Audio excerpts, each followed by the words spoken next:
Oh my god, dude. You gotta be kidding me. Oh, there we go, perfect.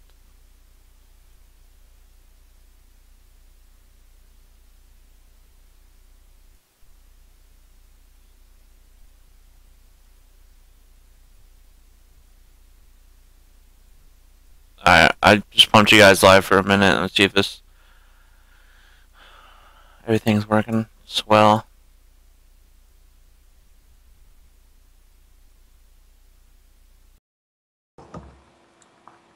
I'm so excited. Yeah. Hey. I'm so I saw it excited. online for a minute, and now it's saying offline again. Yeah. Oh, It's there it online. is. It's back. It's back.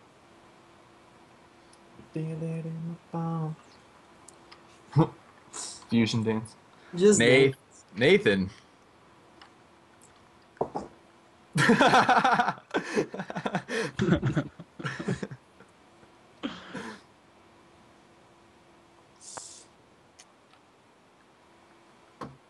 Yeah, it's the like little gear, like the settings gear. Alright, sorry. What's up?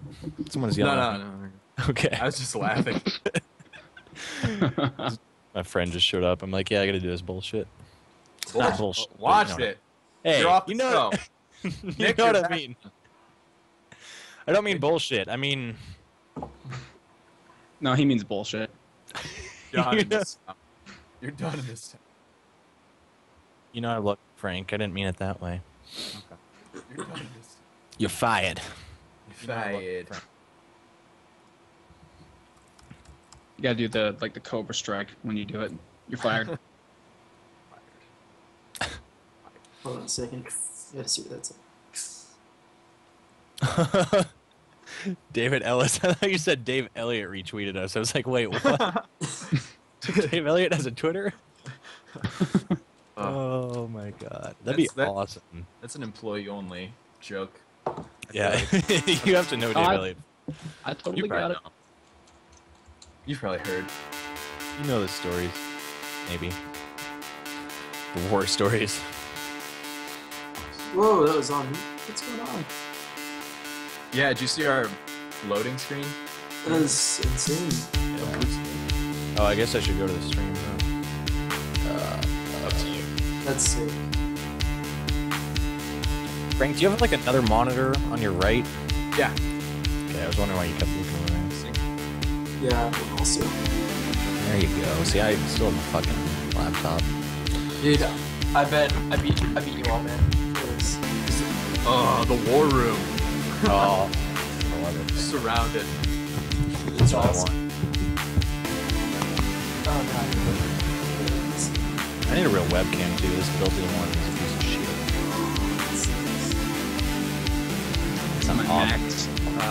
Dude, my camera okay. readjusts every 10 seconds also. You haven't realized I don't know how to stop that. There we go. If I just sit like this the whole time, There you go. that looks really comfortable, doesn't it? Like a wax statue. You look really like a figure of authority. You know? Like I think I listened to what you were saying. Every time I talk, I'll just sit I up. feel like I'm in detention. Yeah, exactly. Staring down.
Everybody. Hearts. Ben. What is up? Welcome to the second ever very awesome episode of Social Skirmish, episode 2, entitled Onan O'Brien. That's right, we are readied up and live. Okay, I didn't know that. Onan O'Brien, that's right. And before we even get started here, I want to give a very special shout out to 343 Industries and David Ellis, who mentioned us on Twitter. We appreciate the love. So on today's episode, we have increased the number of personalities on the show. We have the fan favorite, Curse Lemon, of course, returning. What's up? What's up? And we have my bromance partner, Unbreakable, a.k.a. Nathan Mann, a.k.a. Unfrankable, my better half. And you look good tonight, man, by the way. So do you. You're very nice. We didn't plan this. This is a Not at total all. accident. So that's every day. That's pretty cool. And we have the pro perspective, the one and only RyaNoob on the show. What is up, Ryan? Now, people might be familiar with Nathan. He doesn't need an introduction. He's like the best. He's like my soulmate. And you guys know Vince, Curse Lemon. But RyaNoob, why don't you give us a little brief introduction and let us know who you are and what you do in the community? Well, I recently got picked up from the slums to play some Halo. So I've been here for about 3 years, gaming, just doing whatever I can for the community. Nice. And I understand that if you might be new to competitive Halo, there might be a place where you stream things that can help people. Do you want to give that a quick plug? I stream at twitch.tv/RyaNoob. Also my YouTube, youtube.com/reallygoodnoob. 2 L's. Now, what I do on my YouTube is save all my Twitch games that I do reviews on. I review my gameplay, review other gameplays, and I've even done some AM gameplays, so if you want to go check that out, go after the show. Very good. Yep, I've tuned in myself, and I've learned a lot. So if you guys are looking to learn more about competitive Halo, that is definitely a great source for you guys. So we're going to get into it right now, and 343 Industries with the Game Informer. I don't want to call it a fiasco because that's not what it was, but people were very concerned with the information they heard, and we did a previous show on it and talked about that. But 343 decided, hey, we see the response from the community. We need to clear this up, so they released the 343i April Sparkcast. I myself listened to it. I wrote down a whole bunch of notes on HaloCouncil.com, our website. And so we're going to get started into that. Now, the first topic of discussion is the random weapon drops. That was something everyone was concerned about. So before we sort of hit up the round table and see what everyone has to say, I'm going to do a brief bit of explaining for you guys at home who might want that cleared up. So there are maps that will be fitted for certain weapons. So if there's a map like Narrows where there's long lines of sight, or something like Longest where there's long lines of sight, the random weapon spawn is a ordnance drop pod that comes down much like in Firefight, and a map appropriate weapon will spawn in it, and it will be randomly appropriate, if that makes sense. So you could spawn in a sniper rifle on the long maps, or a focus rifle from Halo Reach, or a Spartan laser, something that's more oriented towards long distance engagements. Then on a map, say like Wizard, Warlock, a very close quarters map, these random weapon drops will contain like a shotgun, a sword, things like that. So the weapon drops aren't at random times or necessarily random locations. It's actually the cycling of weapons that's random. So everything will still be on a timer. They'll still be in a certain location, but there will be an icon placed for the newer players saying this is where the weapon is if you want to run towards it. And also there will be an adequate countdown, like a 10-second warning, ordnance drop coming in, and it comes in, blows up. And then also the icon will disappear once the weapon is picked up. So we sort of went different in terms of what random actually means in this case. So random is not location, random is not when it shows up, it's actually the weapon located there, but it will be map appropriate. So I want to get Curse Lemon's opinion first because I feel like everyone wants to hear from you on this. Yeah, I probably do. Well, I mean, I went on at length last time about what I thought of that whole concept. I thought it was kind of silly, and I guess my opinion really hasn't changed because, even though it was a little different than what we thought, the base concept is the same. you know, like what I had said previously was that, you know, like switching locations, like switching weapon locations from one like main area of the map to another was kind of just, it was unnecessary. But now that we know how it actually works, I guess that it's kind of iffy because I mean you could fight really hard for a weapon that I mean I'm not sure exactly. Is it only power weapons? I mean, could you like end up getting like DMR ammo or something like that? I guess that has to be further clarified. You could be fighting really hard for a drop pod and end up just refilling the ammo of your DMR, and it's like, oh well, that wasn't worth it at all. I do think it is strictly power weapons, but the thing is, you know, some people might not consider like a shotgun a power weapon. It would determine, you know, how powerful it is in the game. But I don't think it'll be ammo. I think it's strictly the power weapon type guns. Well, okay. I mean, even if that's true, I still feel like it's not a good system. I mean, just as a disclaimer, everything that I am going to say is framed in the context of competitive Halo, and that's still kind of a silly concept because not knowing what is going to come down is going to be let me make sure I'm getting that right. Do you know what weapon is coming down? No, that's sort of the random factor. So we don't know when exactly you'll know which weapon is dropping, but we will know the exact time. So it could be like 30 seconds before it drops, it says a sniper will be here, or there's a countdown that says 30 seconds till the drop, it drops, and then you find out what's actually there. That hasn't been clarified. All right. Well, I guess really it doesn't matter either way, but I feel like, I mean, you're basically just you're putting two different weapon spawning systems in the same, you know, game, and kind of distracting people from really focusing on one of them. And you know, adding more elements to a game in theory should make it should raise the skill gap of it, and you know, increase the whole metagame concept to the thing. But there is a certain, because maps are designed in a certain way, they have a certain flow to them, a certain fluidity, that the action naturally moves from one point on the map to the next point, and that's what like your standard weapon spawns encourage. And when you've got like rockets that are going to spawn standard over here on this side of the map, and then all the way over here you're going to have a drop pod that's dropping down something else that you don't know what it is.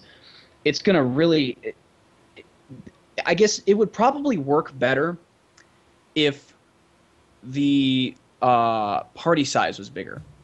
Like, yeah, that would work really well, I think, like in an 8v8 setting, in a big team battle setting, where you can split players up and still have competent parties trying to go after these power weapons. Because if you try to run like two people this way and two people that way, that really just doesn't work. It's never worked. It's never been a good strategy for Halo, especially in, you know, like modern Halo, where you need all of your BRs and all of your DMRs firing on all cylinders on one position. So really what it might end up doing is just having one team go one way, one team go the other way, one team gets one thing, one team gets the other. And, well, because my understanding is that they're going to have the standard spawning weapons and drop pods in the same games. So at the beginning, the weapons will be there. So it'll be like, say, let's take Pit, for example, how there's rockets in green and then snipers at the towers. Those will be there from the start. But then after that, the sort of ordnance drops take into effect. So then there might be, say, a shotgun where the rockets were, you know, whatever they decide to cycle in as their power weapon. So at the start, the game will play the same, but then once the game progresses, you get the drops happening, basically. But they're in the same spot that those power weapons were in. It's kind of really weird to explain. It's just a different that weapon. Makes sense. Yeah, it'll be a similar role in the sandbox. So it'll be like where the sniper is, it'll be another long-range weapon. But it might not be a sniper with the weapon drop. All right. Okay. Yeah, somebody else can take it. Yeah. So we'll get RyaNoob's perspective. So from a competitive standpoint, you guys are used to having probably very strict strategies revolving around knowing exactly where or what power weapon will be where and at what time. So as far as this being in the casual setting, we know, we'll be able to customize these things. But do you think this holds any sort of competitive merit for maybe, at the higher levels of play, or do you see this as simply giving casual players more knowledge as to when the weapons are coming up and when they're grabbed? Well, I'm not really sure as if this will be a good thing for Halo. I think it'll be cool. Like, casual players will be like, hey, this is really cool. That's something that no other game has. But at the same time, it could be bad, as in 343 might not know what they're doing and just have random weapons spawn at certain locations.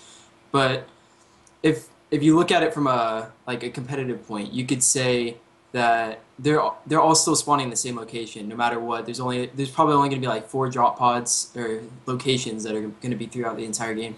So looking at that, you can easily transition from going from one spot to another, and it doesn't really matter what weapon's there. You'll still get an advantage by going there.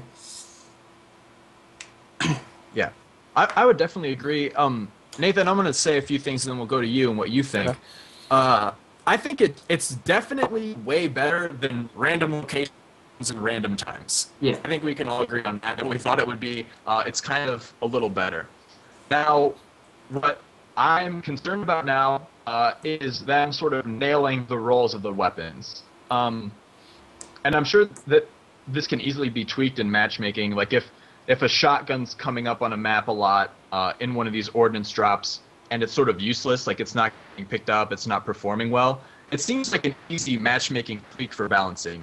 So we might end up, just through the natural progression of the game, seeing like in a pit scenario, weapon like focus rifle or a shotgun in rockets as an ordnance drop being taken out simply because it doesn't promote the map as well as they thought it would. So for me, it's something that's a very cool concept. Oh God. Uh-oh. I can't hear you. No, I can't hear Frank. Uh-oh. All right, but Okay. anyway, Nathan, take it away. Okay, yeah, well, you figure out why your mic doesn't work, Frank. I was going to say, I think it has a lot of potential, and I actually kind of like the idea as long as they implement it the right way. Because, I mean, maybe not from a competitive perspective, but just from an entertainment and a, like just a kind of watching person, just to view the, sorry, whatever that word is, just, from viewership perspective, it could be fun because you watch a team battle for it, and it could be like, oh, they got rockets, or it could be something shitty, and it might suck for them to like playing it, but it could be cool to watch. These teams battle. And it's kind of like maybe you think about Call of Duty, like a care package. You drop down and you're hoping to get like an AC-130, but you get ammo when you just spawn. It could suck, could be awesome, but a lot of things, if it's like the sniper version versus fusion rifle or something, well, that won't really matter because either way you're getting something that'll work long distance. Yeah. So I'm really interested to see, what they do to implement it, because it could be awesome or it could suck, really. Am I here? Yeah. Yeah. Yes. Okay, cool. All right, cool. Yeah, Nathan, you nailed it. I feel like everything you said was awesome. I heard every word of it, and I couldn't agree more. I kind of remember what I was saying. Okay, here's what I was going to say. I remember now. Yeah, if it ends up not working, it feels like something they could just easily, take out of the game. Like, it would end up, the evolution of the game would end up taking out the weapons that don't work, basically. If that makes sense. Like, Yeah. just, a shotgun spawning here, it's useless. Like, let's just take that out of the rotation. Yeah. All right, cool. I don't know. We'll move on. We'll move on to the next topic. The next sort of information, the heavy hitter, in a sense, that was brought up was the extra respawn. Like, oh no, we're copying Call of Duty. They're like, no, not really. So here's their explanation in the podcast. It actually will be in all Slayer game types. So in the previous pilot episode, we said, it'll probably be only in free-for-all. There was actually during the podcast, this was brought up by the competitive multiplayer lead designer, who's actually a different guy than the multiplayer lead designer. And it'll be in all Slayer game types. Now, he also went into depth a little bit about their design goals for the different game types. Team Slayer was built for a 4v4 setting in Halo 4, and their objective game types are focused around 5v5. So I know that was brought up earlier that by Chris Lemon, that these random weapon drops or ordnance drops would work better in a larger party size. So maybe in Team Slayer we'll see a smaller sandbox of weapons for these ordnance drops, and objective there will be maybe a larger rotation, things like that. The next sort of point they hit on, which I found is very interesting, is they used the term premier experience. And basically what this was, if I can be frank about it,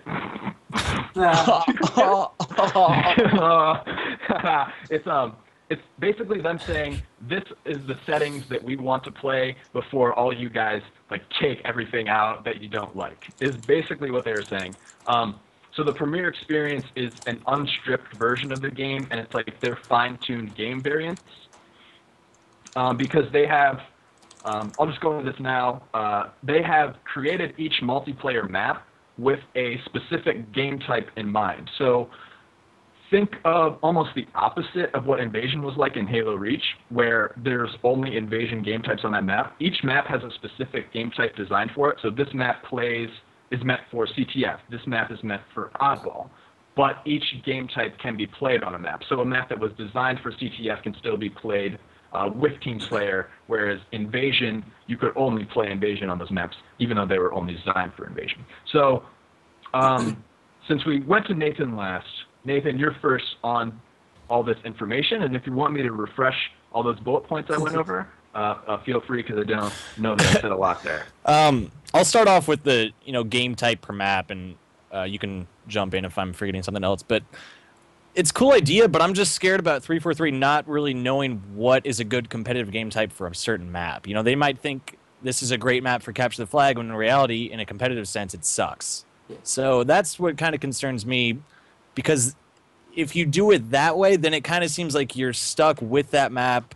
Like, think about Midship, for instance. I feel like that was like a perfect capture the flag map.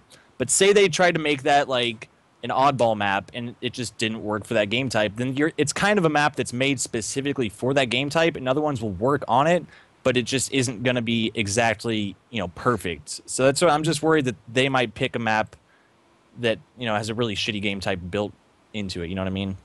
Yeah. I think but what they're saying is that they're saying, I want to make a capture the flag map, and then they're trying to make a map that works well for capture the flag. But okay, yeah, it definitely could end up being, oh, this is a capture the flag map, and then capture the flag isn't that great on it. Oddball works better on it, or something. Yeah, like see, that. I was thinking differently, where they made a map and then made a game type for it, instead of making a game type and going, okay, let's make a capture the flag map. Because if they did it that way, then it'd be fine. But if they do it the other way around, it could get fucked up. Yeah. Screwed up. So we'll go in reverse order here. Ryan, taking into account Halo Reach's maps and how they sort of worked, what do you think about the specific maps being designed with specific game types in mind? I think this will help Halo 4 immensely, because in Halo Reach, they just slap maps down and hope for the best. But if they design maps for Capture the Flag, for Slayer in mind, that will help out the game so much. Now, in Halo Reach, we had Forge. Hopefully we'll have that in Halo 4. God, I couldn't think of that. But basing a map around a game type just helps out Halo 4 so much. Again, there's nothing really else to say about that. They could screw it up. They might think something's good, but it isn't. That's why I think they should have more people in there, more ideas than just the 343 has. They probably have 10 people testing it out. So we'll just have to see how what works out and what doesn't. Yeah. Lemon, anything? Well, I don't think that's a very good way of looking at map designing, because, I mean, look back to Halo 2. Look at Midship. You could play Slayer on it. You could play Assault on it. You could play Ball on it. You could play CTF on it. And they all worked perfectly. That was one of the best maps in Halo history. And it had nothing to do with whether or not it was a good CTF map or a good Slayer map or a good ball map or anything like that, because I don't think that there's really anything that you can do besides designing a map symmetrically for an objective game type that is going to make it better for, you know, like CTF over Assault or something like that. It's still, you know, base oriented, you know, one base on one side, one base on the other, or 4 bases, depending on whatever. So I feel like the things that make a good map don't really have much to do with the actual game type that it's supposed to be designed for. I feel like if you just make a good map, fundamentally, with all the, you know, basic things that make a good map what it is, depending on the game mechanics, which do have something to do with it, then all of the game types that you want to play on it should naturally just fall in line. So I think if they're using that outlook as a philosophy in designing their maps, I don't know if that's necessarily a good thing, but I mean, it might not matter. They might end up just making really good maps, and we might be able to do, you know, all the game types we want on all of them. We just have to see what they come up with. Definitely. If I'm back, if you guys can hear me, I don't know what's happening. Yep. I apologize. No idea what's going on. You know, it's probably my dad playing Call of Duty or something, I would assume. Boo! 1v1 in Quake or something awesome, because that's what he would do. He has an awesome mustache. That's where I get the beard from. But, yeah, what I'm hoping, I caught most of what Kirsten was saying, is that they'll have these maps where they design a specific game type, but then they'll also have these, I want to deem them like utility maps, like a midship that plays a lot of game types well. So hopefully they don't exclude maps that are multi-purpose just for the sake of saying, oh, we designed these all, you know, for certain game types. So that would sort of be my take on that. Next big thing, and after this topic, we'll sort of take a break and maybe I'll figure this internet stuff out. I'll shut down everything. Is that the armor abilities were rebalanced. 4 quick bullet points. Every armor ability from Reach has been altered in some way. There's no armor lock. That guy's out of there. And then just a few things. Everyone does have sprint. Everyone starts with sprint and then has another armor ability on top of that. But getting shot while sprinting will slow you down. However, getting shot while walking at the base movement speed will not slow you down. And finally, in regards to balance, a lot of weapons from Halo 1 were looked at in regards to weapon balancing.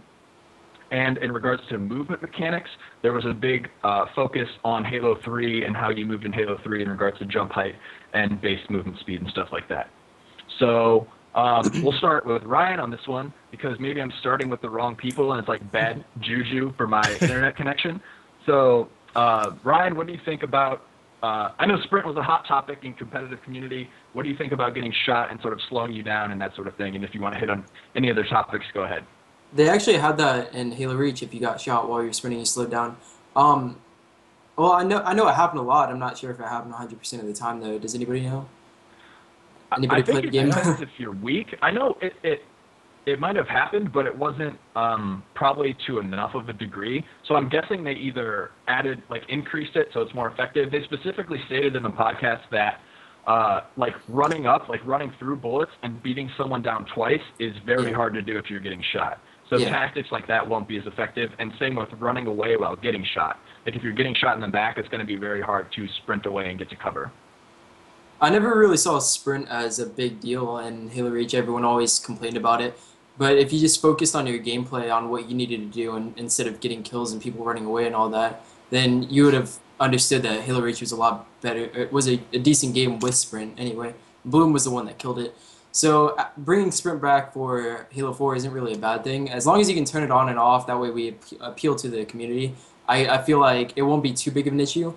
But one thing I did notice is that we use all the buttons besides the D-pad for Halo Reach. If they're adding sprint as a permanent thing, what button would it be? You just blew everyone's mind. Literally, no one has thought of that until now. Wait a minute. Literally, no one knows the answer to this question. Oh my god. Wow. No, I'm like running through every single button. I'm like, what does this do? What does this do? Yeah. It would have to be something totally Interesting. different. I think that they might change the switch grenades. Yeah, grenade switch to sprint and then have it on the D-pad, something like that. Yeah, I think It's that'd something be I've been thinking Buttons about. back. Yeah. Interesting. About the armor abilities, they really didn't come into effect in Halo Reach because we always excluded them. I think that would have been a cool pickup like hologram. I mean, what's funnier than throwing a hologram at somebody and them falling for it? Imagine that on like the pro circuit. See a guy running at you and you turn and shoot. The crowd laughs. That could have been awesome. Yeah. But everything else, if they tweaked it to make it so that it's actually usable or feasible and competitive gameplay, that would be awesome. I can't really think of a way they could do that, but if they did it, props to them. The weapons, though, that's what I really want to talk about. And Halo 2, Halo 2, Halo 3, Halo Reach, like every game besides Halo 1, all the weapons weren't used. Like it was mainly the BR, the starting gun, and then the power weapons. But in Halo 1, you could kill anybody with any gun, really. So if they added, like, sped up the kill times to everything, made every gun feasible, every gun used in a certain situation, that could, like, I don't even know what to say about that. That's just amazing for the game.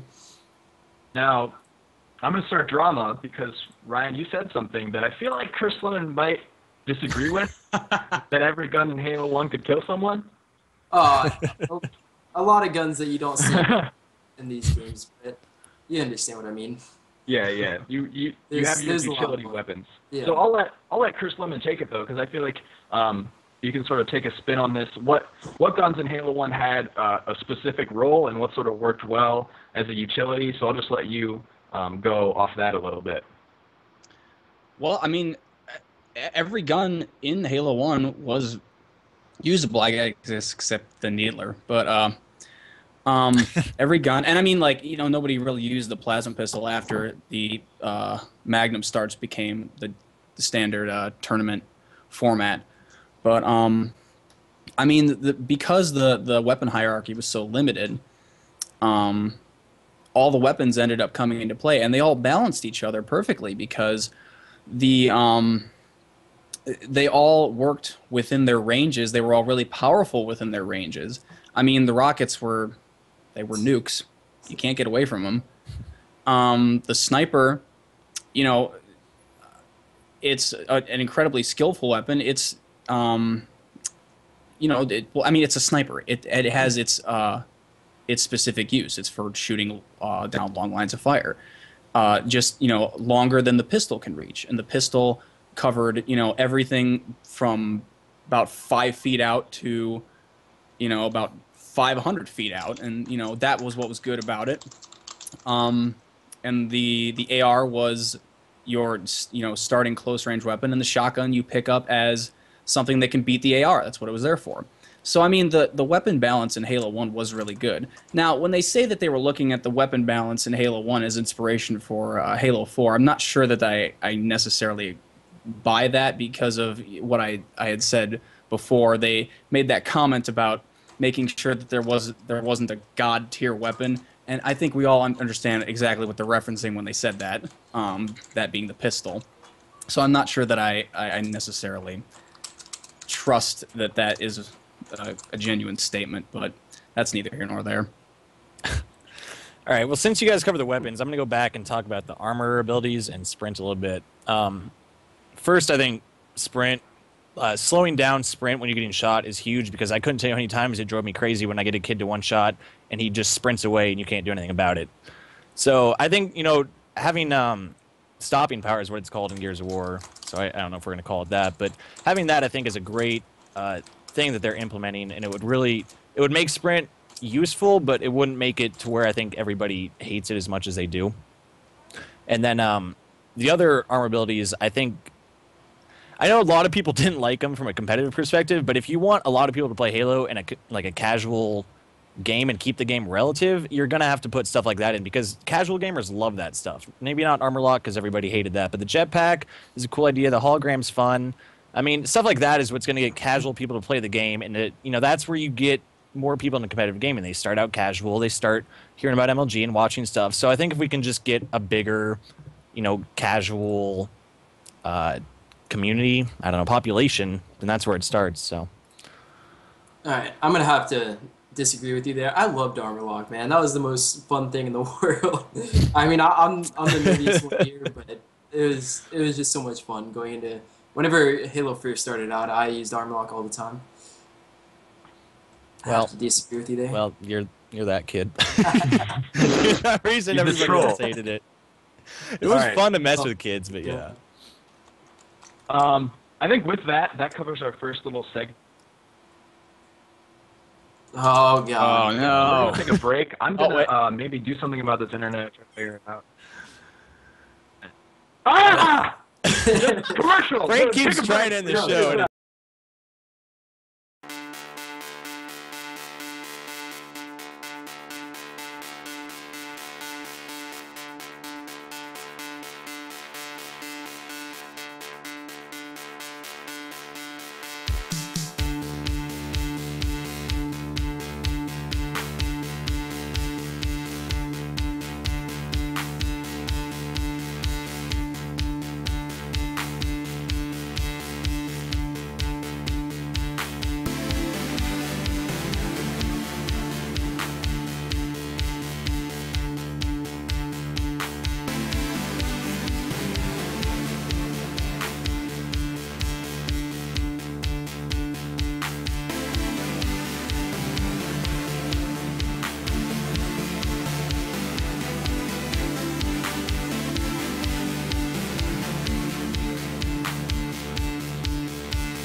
All right. I believe we are back. I believe we Actually, I'm not even going to address it. Let's just pretend it never happened. Okay, so the next things we're going to go into a little bit more of the 343 Sparkcast, and then we are going to talk about some community questions. We have some Conan O'Brien stuff to talk about, and an OXM picture that's quite interesting. So next thing, just briefly on the Sparkcast, they mentioned tournaments. And for tournament organizers, for LAN events, for people who just want to play on split screen at a friend's house, all the armor abilities, all the armor perks, and all the weapons will be unlocked on LAN for split screen. That's something that's plagued other communities with online functionality and offline functionality being sort of different and bad at the same time. So yeah, that's a big thing for any tournament organizer or anything who wants to run a tournament like that. A few more points that they address sort of in the same realm. They want to empower individual play styles. I think we've heard that over and over with the different armor abilities and perks. That they say the base weapons are balanced, that there is no god tier. And briefly on the BR versus DMR, they do serve different purposes. A lot of people don't understand why they would have, both in one game. They seem like they would play similar roles. But there's subtle mechanical differences that hopefully distinguish them. The DMR has no recoil. It fires a single bullet in a straight line, basically, whereas the BR has a slightly higher rate of fire, but it does have vertical recoil. There is no bullet spread, so your bullets will just go straight up and down. They won't, veer off the path at all, but there will be some small manageable recoil that will hopefully balance it for long-range fights. Guys, who wants to take this one? Nathan, you talk first. Talk about it. Lemon, did you just moan? Because maybe you should take it then. Did you? No, I was just like, no. No. You can go ahead. All right, where to start? I really like that everything unlocked for LAN and split screen. That's obviously great for competitive play, and issues that like Call of Duty always had weird stuff like that. Where I remember people at MLG had to go and play and get to level 70 to unlock everything before the tournament, which was just completely retarded. So I really like that they do stuff like that because that's perfect for competitive play. I'm going to touch on the BR versus DMR. I really like that we get both weapons for Halo 4 because I love both of them, and they really do serve different purposes. And for me, I kind of suck. I'm all right at Halo, so when I have the DMR, if I miss one shot, then I'm kind of screwed in a 1v1, But whereas I have the BMR or the BMR, Oh my God, the BR, it's like a burst fire, so I could hit 2 out of 3. And it would I wouldn't be as bad off as if I missed that one whole shot from the DMR. So I really like that you have both. It gives you a more versatile ability to play, depending on the size of the map and stuff like that. So I really think that'll be cool and interesting to see in competitive play. Anyone? Ryan, what do you think about having both?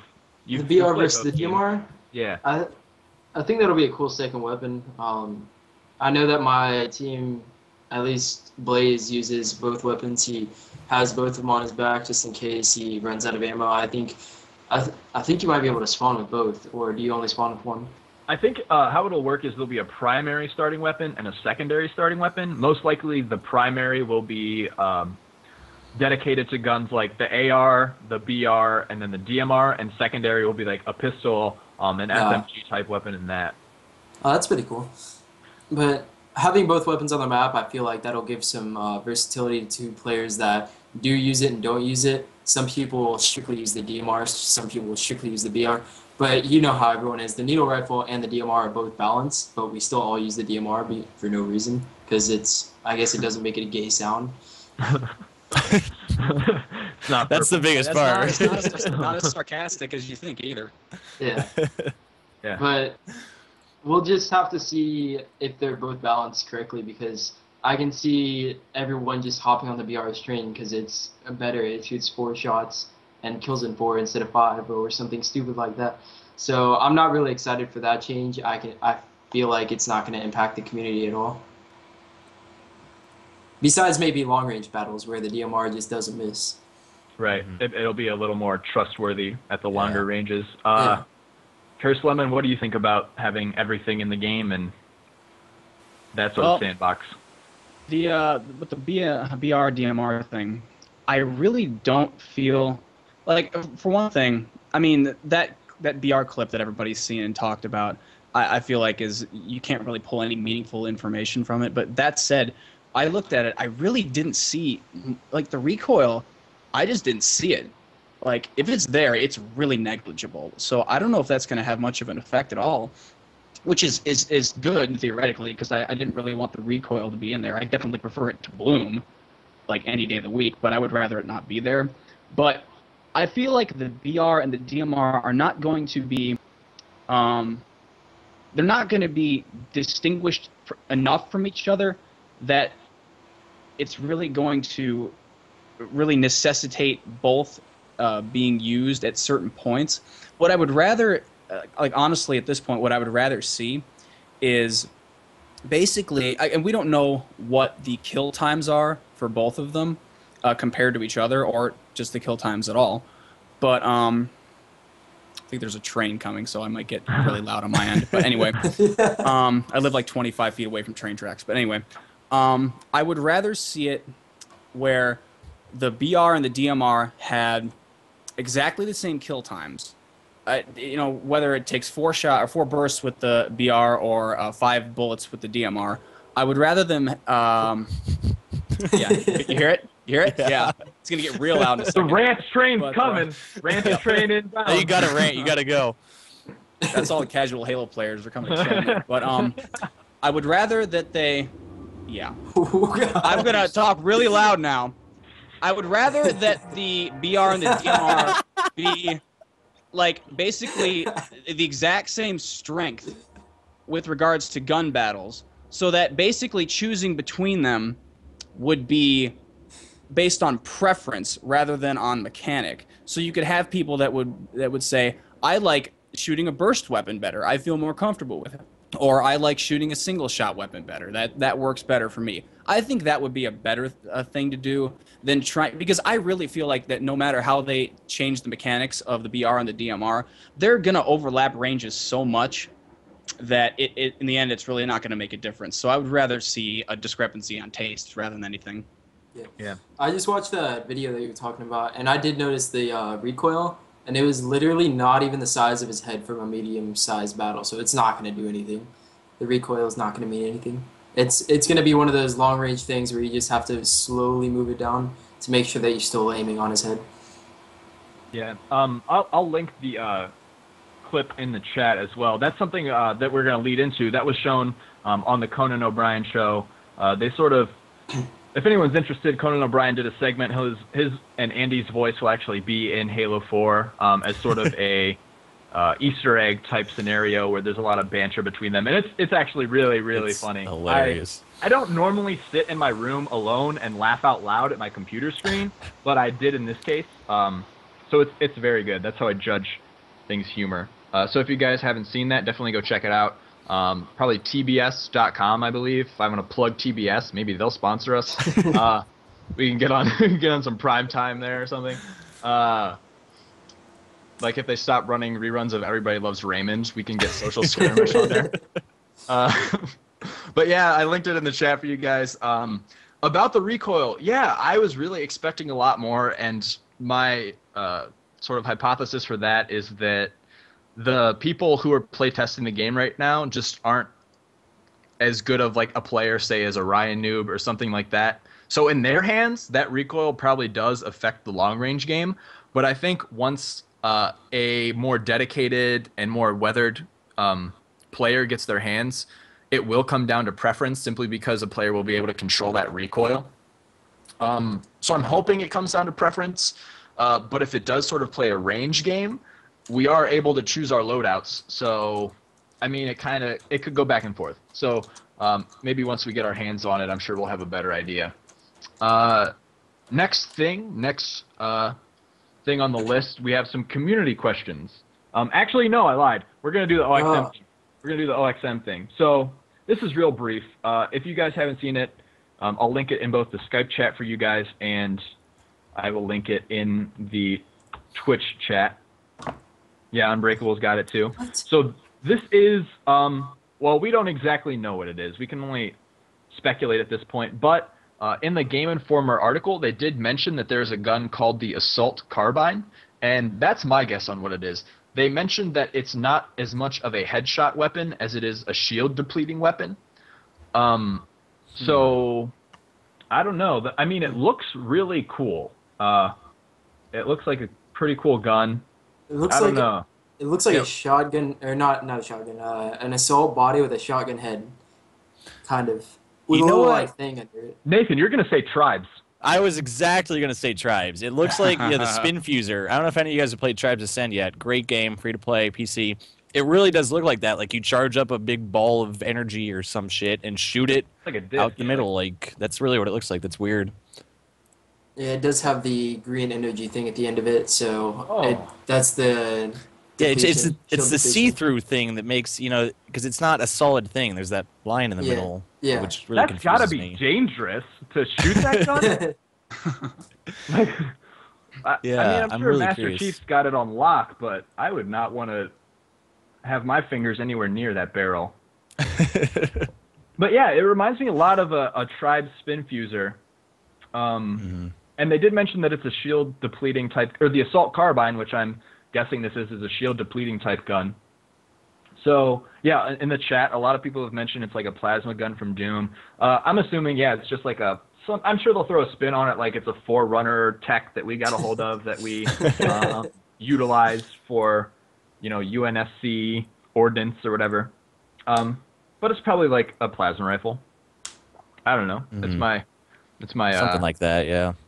something like it. So that's pretty cool. I don't know if any of you guys else have anything on it. That was sort of just leaked today on HaloCouncil.com. We sort of threw that up there. I was like, hey, here's a cool thing to look at. What do you guys think? There's a lot of people in our forums comparing it to the Doom gun, things like that. But Nathan, I knew you were going to say Spin Fuser because Yep. we were playing Tribes. And that would be really cool to have a gun that requires that much leading, but is sort of is more focused on shield depleting. Like it won't do a lot of damage to health. It won't be like a one-hit kill weapon with a direct body shot. And it does remind me, what is the gun in Reach? It shoots the purple big bolts. It's on default countdown. MLG doesn't use it, but there was Beam a lot rifle?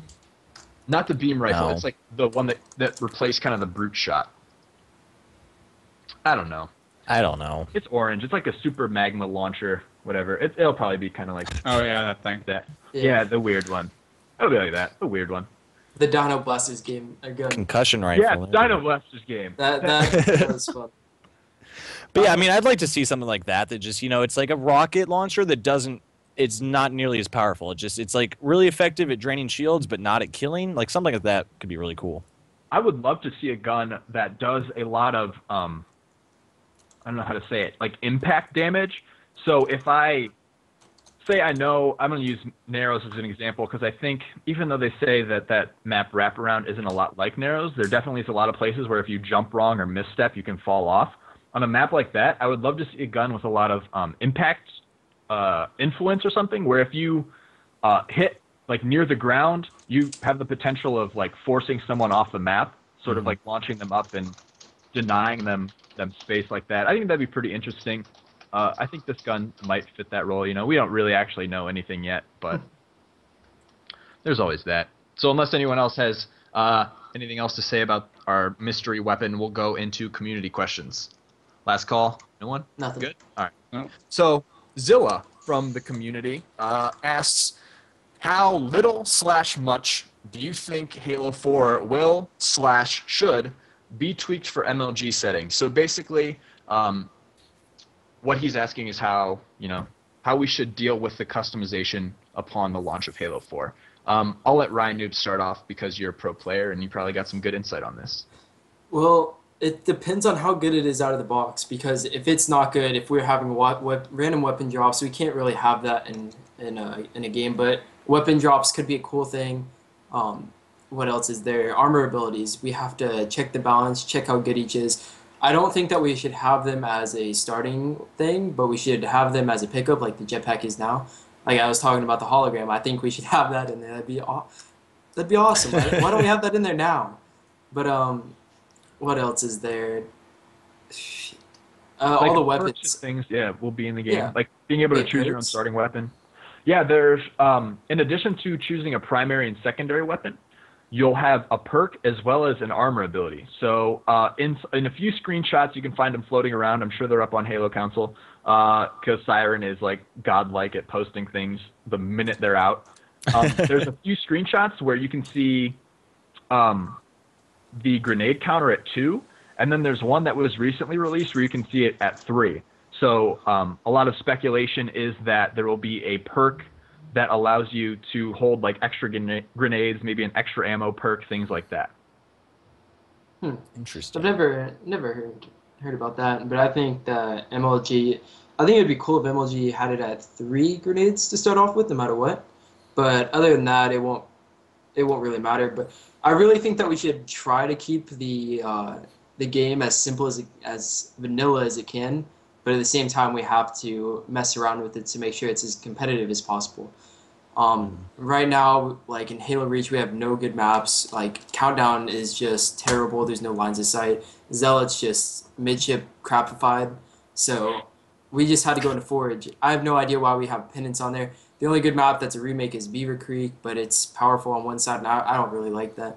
So as long as the maps are good, I feel like we can create smaller differences around it. I hope we don't have to change any of the kill times. I hope we don't have to change any of the speed, anything. The only thing that I'm worried about is if we can't change the weapon, like the weapon itself, if we can't change the kill speed on that. If we can do that, we can make the perfect Halo game. If we can't do that, then we're screwed. Well, we might be screwed, or it might already be perfect. So depending on how much they let us change everything, it could be a great game by ourselves, but it could be a great game out of the box. We'll just have to wait and see. All right, Nathan. Now, people who might, I'm gonna introduce you first. I'm gonna set you up.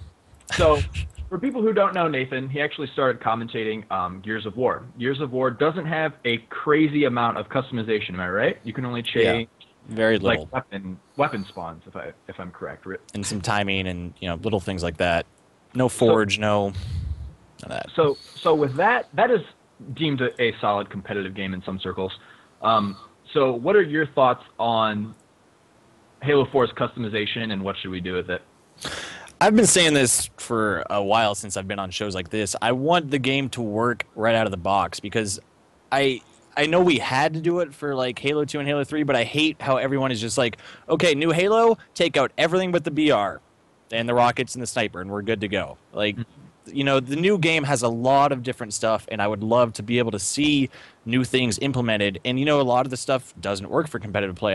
I understand that, but I want people to at least give it a shot and see if we can try to put some of these armor abilities in, and some of the new stuff, maybe the weapon drops, stuff like that. But the biggest key is definitely having it is customizable, because if it doesn't work, it's great to be able to change it. But I just want to see that we give it a try, because as you were saying, Gears of War, the competitive stuff and the casual stuff is really close. It's mostly the same weapons. You take out a few weapons, but it's same maps, stuff like that. And that's why you get so many people that are dedicated to the competitive community, because the casual players can jump into a game and play it right away. They don't need to learn the new maps and the game types and the weapon spawns and stuff like that. And that's what really will keep a game, where a lot of people want to play it, and you can get a lot of different types of communities playing the same game type, which I think is something Halo really needs. Yeah, I definitely agree. I'm going to go on a little bit of a spiel here. In regards to Halo Reach, I think one of the biggest mistakes we made was putting a DMR in everyone's hands to begin with. Now that sounds crazy. Let me back that up. Wow, okay. So, Halo Reach was not designed to play like any other Halo game prior to it. It does not have similar mechanics to Halo 1. There's bloom in the game, for crying out loud, right? Our shots don't go in a straight line with any gun. Besides, sniper rockets, you trolls. So I think Halo Reach, we put a DMR in everyone's hand, and the DMR has a role that is for long ranges. my first game of Halo Reach was on like Hemorrhage, I feel like, and the DMR worked well at long ranges, like it was supposed to, because the distance between players allowed you to pace your shots, and at that distance you had to adjust more for their strafe and things like that. However, when we put a DMR in everyone's hands to begin with, the only way to make that gun effective up close was to either spam or patch out the bloom, because the gun was designed for long ranges. The AR is meant for up close, and to be honest, bursting that weapon works pretty well. I do play like standard matchmaking and all those sorts of things. Even in the title update, the balance is kind of off because of the 85% bloom, but in standard Slayer, there's a definite role for each gun. The assault rifle is for up close, the pistol is for medium range, and the DMR is for long range. And they work at those respective ranges. Now, what Halo Reach did wrong, that Halo 4 is compensating for, is they are allowing you to say, I don't want to start with the AR, I don't want to start with an up-close weapon. That's not how I want to play. I don't want to have to go out and find a DMR to play at the long range. They're saying, okay, the DMR is your favorite weapon, the BR is your favorite weapon, start with them and play those roles. So I think we have to give Halo 4 a chance to evolve into its own game. We didn't do that with Halo Reach, and did Halo Reach have problems? Absolutely. But I do think 343 Industries learned from those problems, and that they're adjusting the game in a way that we should give it a fair shot. It just feels like ever since Halo 1 and Halo 2, we've been trying to recreate those game type experiences, but 343 and Bungie weren't interested in creating that gameplay experience for us. So my deal is, let's try Halo 4 as it is. And if something is blatantly broken, if something blatantly doesn't work, then let's cut it out. But until then, I think we should play the game for what it is, and that's my take on, Halo 4. Yeah. All right. Cool. Lemon, do you have anything? I know you haven't spoken on this yet, so. Well, what you were saying, I think one thing that's really important to keep in perspective when you talk about what kind of game Halo is and how the weapons are supposed to be balanced and stuff is that through every Halo game that we've had so far, the basic concept is if you see someone, shoot them. It doesn't matter what range they're at. You have to try to put shots into them, because the Halo series for a while now has had really long kill times. So you expect people that are walking around, you have to have people that like have shields all the time if you want to get up in the map control. So you talk about Halo Reach, in which the DMR is the primary weapon that is supposed to be doing long range damage, aside from the sniper, obviously.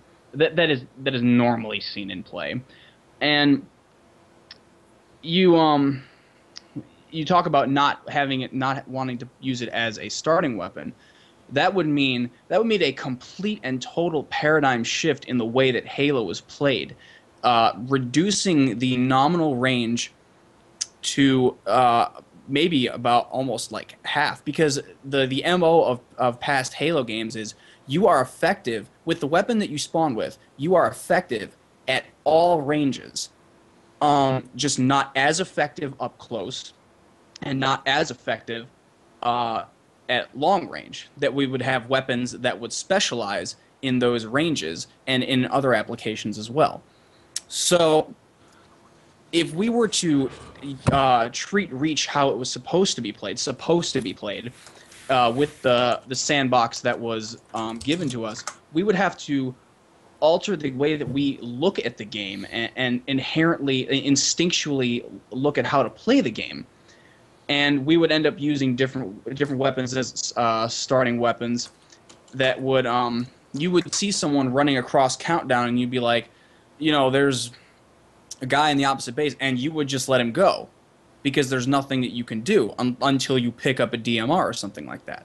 Yeah. So I think that, again, that's going to go back to what I said about in the last show about deciding what kind of game Halo is. If you want Halo to be how it has been, you need to give people the ability to be lethal at every range with the weapon that they're given off spawn. And but if you want to change Halo 4 into something that is more, I guess, more varied and a little more convoluted and complex with what weapons you're using, you're going to have to take a really long look at just the balance of Halo in general, because you're still, with all the mechanics in Halo, you still got that vanilla Halo underneath everything, and you're stacking things on top of it that are not vanilla Halo. So if you want to go in this direction, you need to change everything that's under here first. Yeah, I definitely see like the points about weapons, and I think they've corrected it, or I hope they've corrected it in Halo 4. I think Bloom honestly was the biggest issue with Reach, and I think in Halo 4 we'll see the DMR as the shining star of the game, like, if you will. I think most people, and I don't want to say this, but most people who know what they're doing will pick the BR or the DMR. So, I mean, Yep. Yeah. And then someone who isn't as good, who doesn't have as good an aim, will rely more on a spray-type weapon like the AR. And that's how it was in Halo 1. You started with both, and unless you're Big Sauce, you're not using the AR. Two people got that. Two people got that. That was old school right there. Two people got that joke, and that joke is for you two people. And I love you to death. So, Yep. Yeah, I mean, I hate to say wait and see, because, well, I mean, but we'll have to wait and see. But I do think we're going to see the best things simply rise to the top, because they're an option for us to choose now. Because they've given us the ability to say, I want to start with the DMR, I want to start with the BR, no matter what the game type is. I think we'll see those weapons most of all, because that's what Halo is true to form. The big, I think, question mark, or the big thing everyone is upset about or worried about, is how armor abilities will work. I think that's the biggest thing right now. So we're going to move on to the next community question. And this is from Dark Patou, P-A-T-O-U.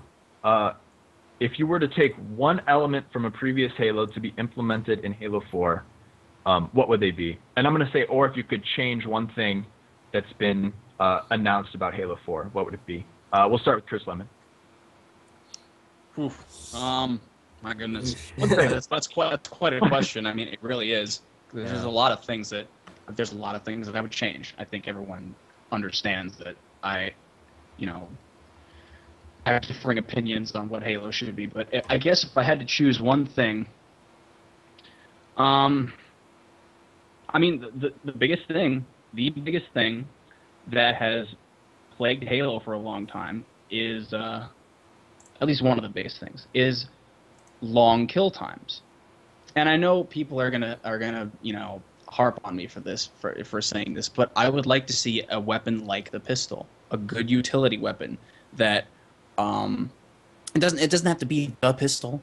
We don't have to be shooting a pistol. It can be a rifle that serves the exact same function.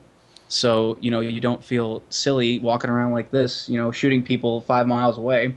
But that is something I think would, across the board, improve Halo's pacing and its balance. And the thing is, when you put that in place, everything else can be very easily molded around it and fit accordingly, because now you've got something to base it around. Because the Halo sandbox, as it exists today, is very confused, because you don't have a very powerful starting weapon. The DMR is, probably the best starting weapon that we've had since Halo 1. The no bloom DMR. Yeah. I mean, I guess I can't deny that. Purely on function, I mean, when you put it in the context of Halo Reach, I still, it's still a little, it falls a little short, but if I could have a weapon which I could challenge every other weapon with effectively, including rockets and stuff like that, and snipers from a distance, then everything about the game becomes balanced. And that is something that I would like to see at least considered. And one thing that I don't know if it was Ryan that said it, talking about one of the things that needs to be in Halo is the ability to adjust individual weapon damage. If we could do that, then we could build that perfect utility weapon, and just have far more control over the game than we do already. So here's hoping that is a feature that we will get in Halo 4. If 343, if you do that, I will love you for all of eternity. I'm serious. I will be your biggest fan. So that's that. All right, Nathan, or Ryan? No, you go. Ryan, I was going. Yeah, go. Well, right now we have the ability to increase the kill times. We have the ability to make the DMR a 4-shot kill. At the same time, you don't, and we have a separate game from all other games. We have Halo Reach as, I think, one of the best ideals of a game. It's not based off of some stupid war. I don't know what Gears is based off. I guess it's fictional like Halo, but in Halo, it's like the median of Call of Duty and Gears of War. In Gears of War, it takes so freaking long to kill somebody, right? It takes years of kill. Besides the shotgun, besides like all the big guns, the utility weapon, you literally have to move around. You have to get a flank to get a kill without it being like head to head. So, and in Call of Duty, you can shoot somebody once and they'll die with any gun, I guess. I don't know. I didn't really play Call of Duty. I'm not a big fan. I absolutely hate it. Like, just from watching my friends play is the most retarded thing in the world.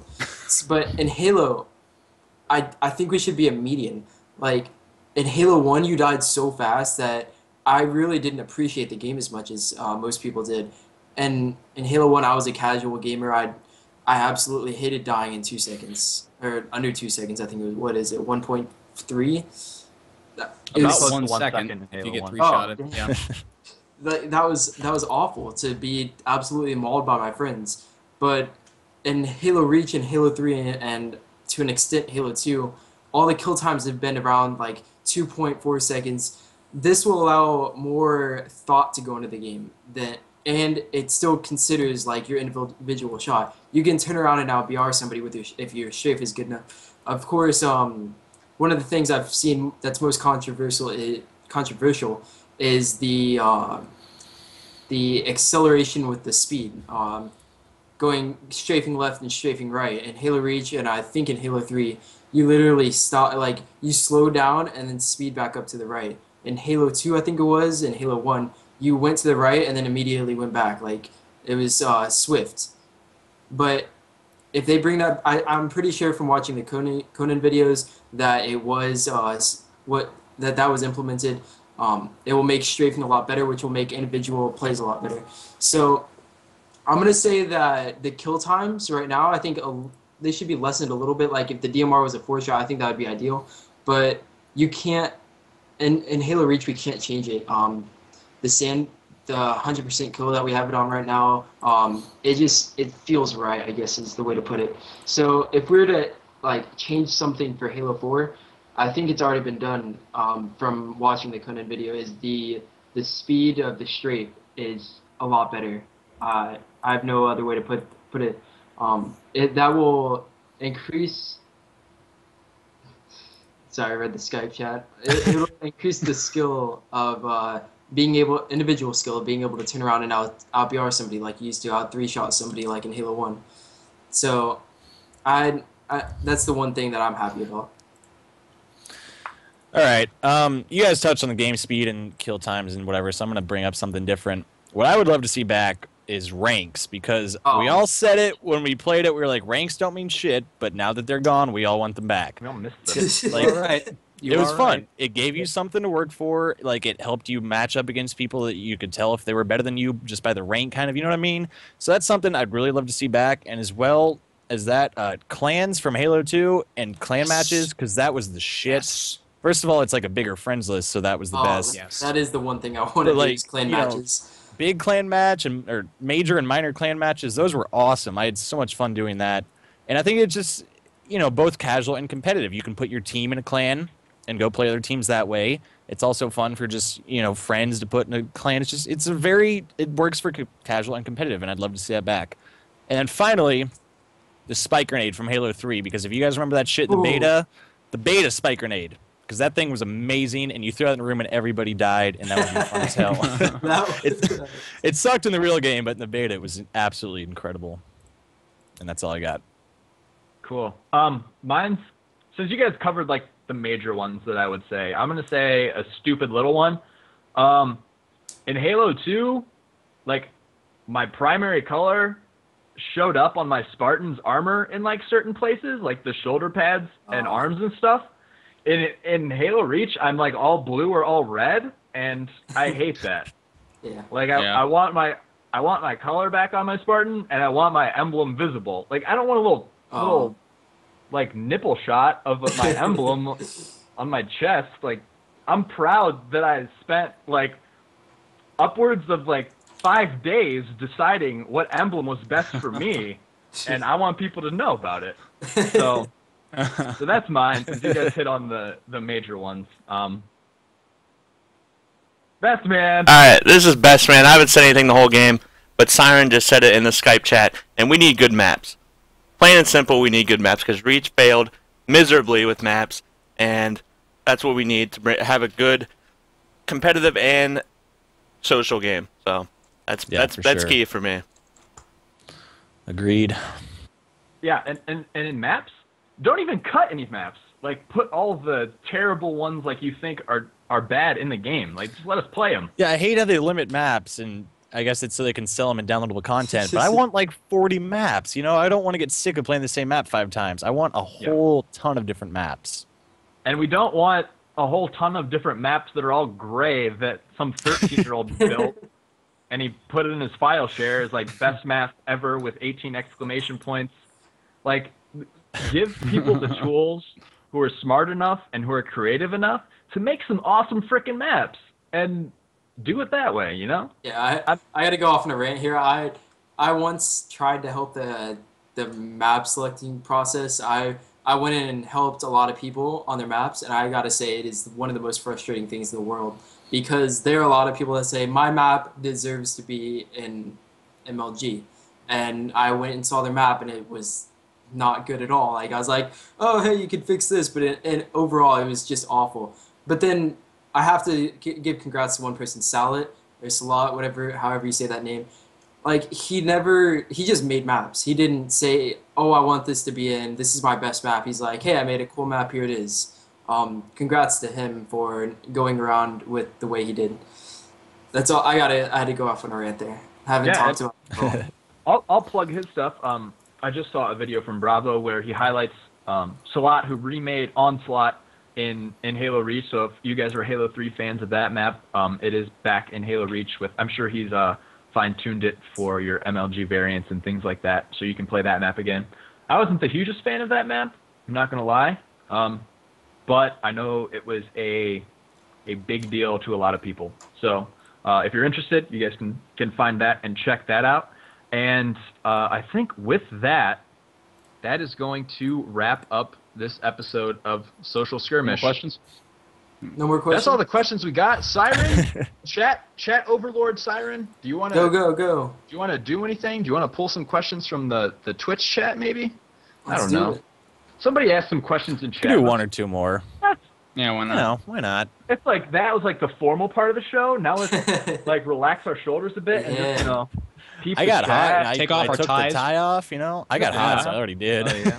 I got the fan on. You gotta like climate control your zone, man. You gotta find out what works for you. In case you didn't know, well, my fan is on. Never mind. I don't know what I'm talking about. I'm your fan, Nathan.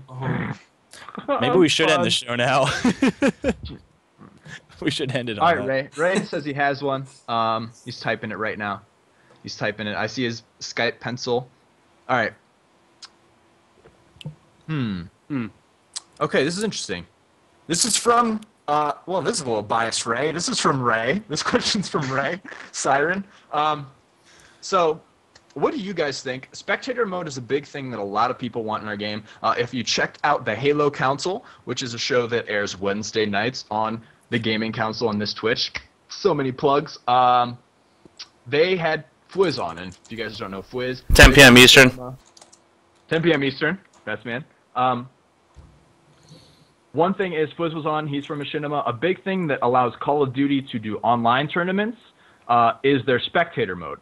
So without sort of spamming 343 their employees on Twitter with, oh, we want spectator mode, like put spectator mode in. What do you think would be some good ways or creative ways to let them know that we want spectator mode? Huh. I'm going to think, Twitter is obviously a great way, but I don't know. As long as we don't spam Twitter, as long as you like have a bunch of different people message them in different ways instead of like copy and pasting like 5,000 tweets that all say the same thing, I think Twitter can be a great way, but also, the forums, the Waypoint forums could be a great way to bring it up. But other than that, I don't really know how you get in contact with those guys. Mm-hmm. Anyone have any ideas? Because I'll say what I think, and it's kind of negative, but if anyone has anything else. Ryan, anything? You have any? Well, not really on the spectator mode, but we don't really need that to run a tournament. We just need to organize ourselves because I ran my tournament and you guys were supposed to cast and we had it all set up and then I couldn't get a hold of anyone. And then I wanted to do a top 10 for the tournament. I said $50 whoever gets the number one play. I got one video from somebody and I just stopped there. But we just need to do a better job of organizing ourselves and say, hey, save all these videos and let's actually do this. And we also have some dedicated people, like I know Ray, I think Genius was going to do something like that. He was going to take all the VOD, since MLG isn't doing it anymore, he's going to do it himself and put it on. Even doing 4 players screens, right? I saw a post about this. Yeah. He's going to do 4 people on one screen. I've always dreamed about doing that. I've dreamed about streaming about like that. Unfortunately, Chris can't get a stream up, but stuff like that. I guess I'm done with my rant. Go.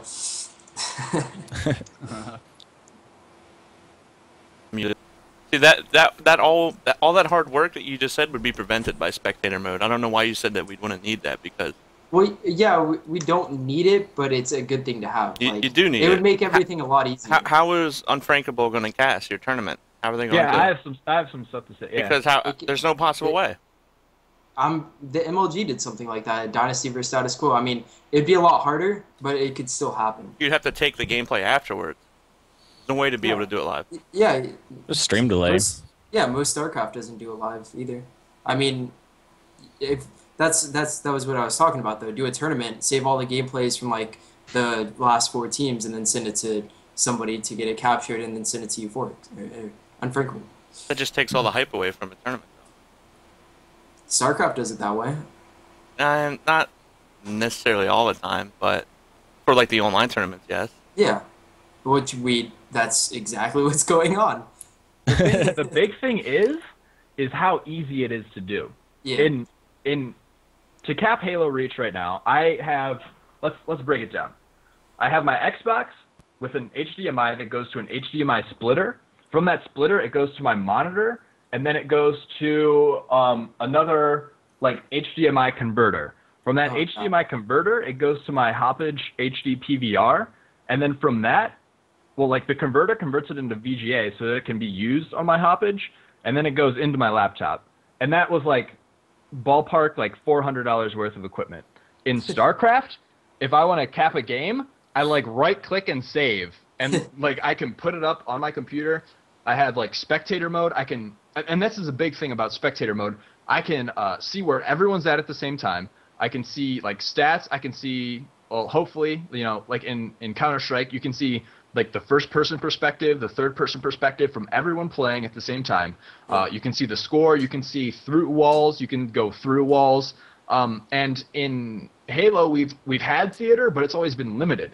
And with the spectator mode, not only could our save films like my setup now be capable, but if I want to host a live tournament, I can do that with a minimal setup. I can do that with my setup right now because I can go to all 4 players' perspectives. I can sit in my room and cast a full tournament like MLG does right now for Halo Reach. And Halo Reach is the most expensive game to stream for MLG. I don't know if a lot of people know that, but because they need to capture all 8 players' perspectives, have that available to the casters at the same time, and then have that pumped out to the internet all at the same time, it costs the most to stream out of any game they ran. For Call of Duty, they just had 2 PS2s, and while the Call of Duty spectator mode isn't perfect, all they needed was 2 PlayStation 2s, and the casters themselves could switch to the perspectives they wanted just using a controller while the game was being played live and all that thing. So when you say, yeah, we need to be more organized, I would agree. Our community can get more organized and come together better, but as far as the accessibility of streaming and hosting online tournaments, a spectator mode would 1,000 times improve that, and make it so much better. So that's my views on it. Nathan or Lemon, do you have anything about spectator mode? Well, I was just gonna say,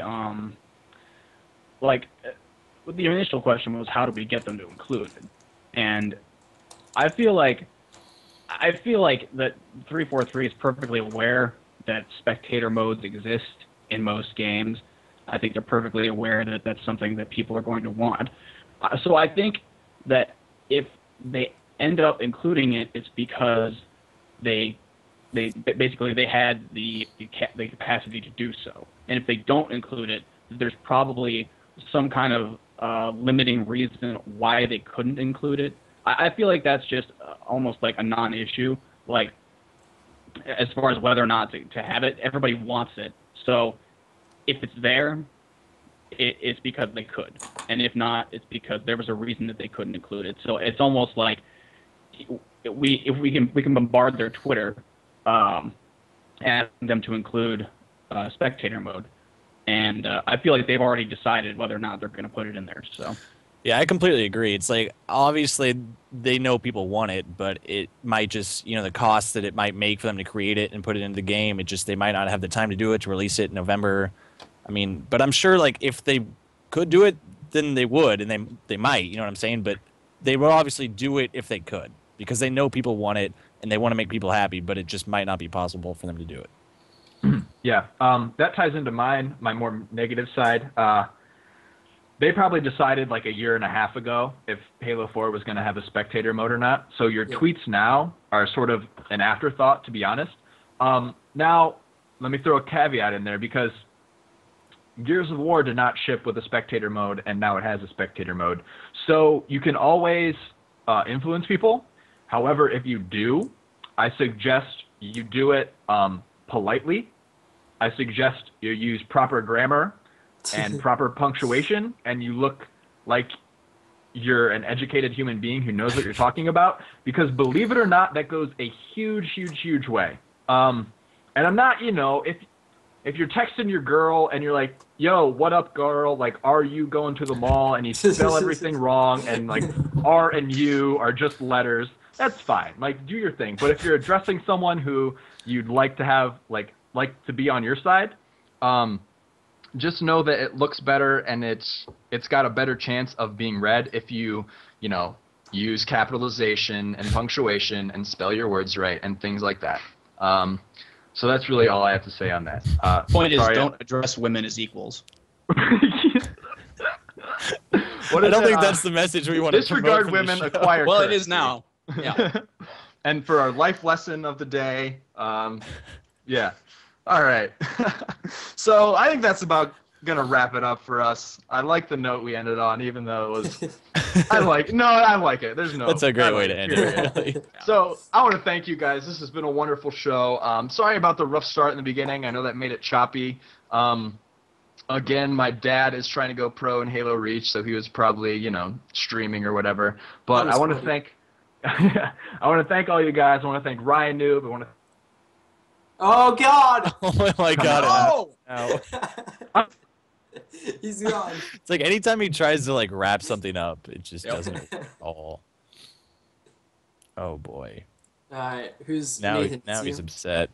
Oh, man, I don't want to wrap it up for him. Quick shout-out to Puckett.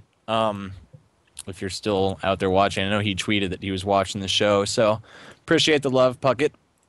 And for Euphorix, because unfortunately he couldn't end the show, thank you guys all for watching.